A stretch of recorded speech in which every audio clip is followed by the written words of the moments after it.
અમદાવાદ સહિત રાજ્યભરમાં ફરી એકવાર ઠંડીનો રાઉન્ડ શરૂ થયો છે અને વહેલી સવારથી જ ઠંડીનો ચમકારો જે છે તે જોવા મળી રહ્યો છે। હાલ અમે પહોંચ્યા છીએ અમદાવાદના વસ્ત્રાપુર ગાર્ડનમાં કે જ્યાં વહેલી સવારથી લોકો જે છે તે મોર્નિંગ વોક કરવા માટે અને ખાસ કરીને ઠંડીમાં પોતાનું સ્વાસ્થ્ય સાચવવા માટે મોર્નિંગ વોક કરતા હોય છે, કસરત કરતા હોય છે।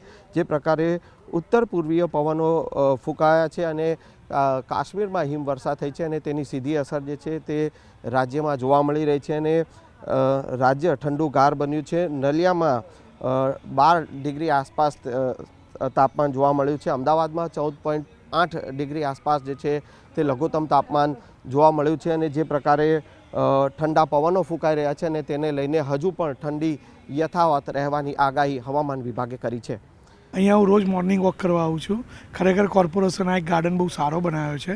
ઠંડીનો એક રાઉન્ડ ફરી ચાલુ થયો છે એટલે બધા મોર્નિંગ વોકમાં આવે તો વધારે સારું, કારણ કે અત્યારે બધાની લાઈફસ્ટાઈલ બહુ બદલાઈ ગઈ છે। અત્યારે બધી મોબાઈલની લાઈફસ્ટાઈલ થઈ ગઈ છે દરેક જણની, અને હેલ્થની અવેરનેસ ઓછી થઈ ગઈ છે। એટલે કોર્પોરેશન્સ ખરેખર હેલ્થ અવેરનેસ માટે સારા કાર્યક્રમ કરી રહી છે અને આવા સારા ગાર્ડન બનાવી રહી છે।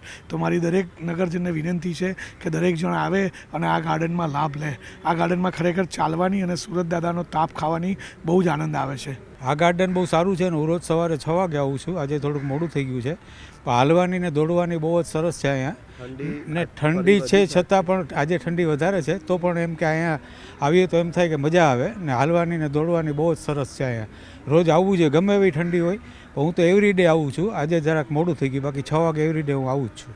અમદાવાદ સહિત રાજ્યભરમાં ફરી એકવાર ઠંડીનો રાઉન્ડ શરૂ થયો છે અને વહેલી સવારથી જ ઠંડીનો ચમકારો જે છે તે જોવા મળી રહ્યો છે। હાલ અમે પહોંચ્યા છીએ અમદાવાદના વસ્ત્રાપુર ગાર્ડનમાં કે જ્યાં વહેલી સવારથી લોકો જે છે તે મોર્નિંગ વોક કરવા માટે અને ખાસ કરીને ઠંડીમાં પોતાનું સ્વાસ્થ્ય સાચવવા માટે મોર્નિંગ વોક કરતા હોય છે, કસરત કરતા હોય છે।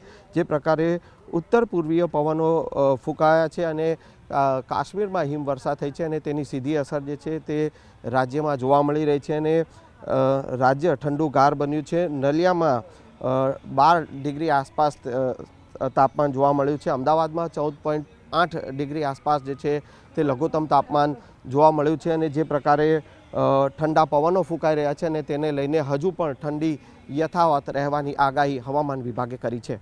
અહીંયા હું રોજ મોર્નિંગ વોક કરવા આવું છું। ખરેખર કોર્પોરેશન આ એક ગાર્ડન બહુ સારો બનાવ્યો છે।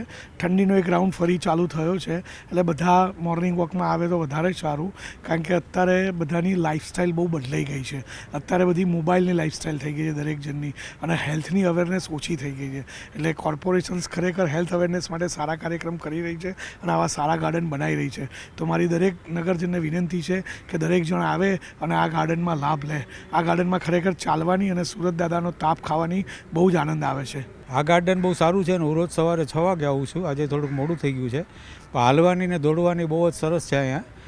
ને ઠંડી છે છતાં પણ આજે ઠંડી વધારે છે, તો પણ એમ કે અહીંયા આવીએ તો એમ થાય કે મજા આવે ને હાલવાની ને દોડવાની બહુ જ સરસ છે અહીંયા। રોજ આવવું જોઈએ, ગમે એવી ઠંડી હોય, પણ હું તો એવરીડે આવું છું। આજે જરાક મોડું થઈ ગયું, બાકી 6 વાગે એવરીડે હું આવું જ છું।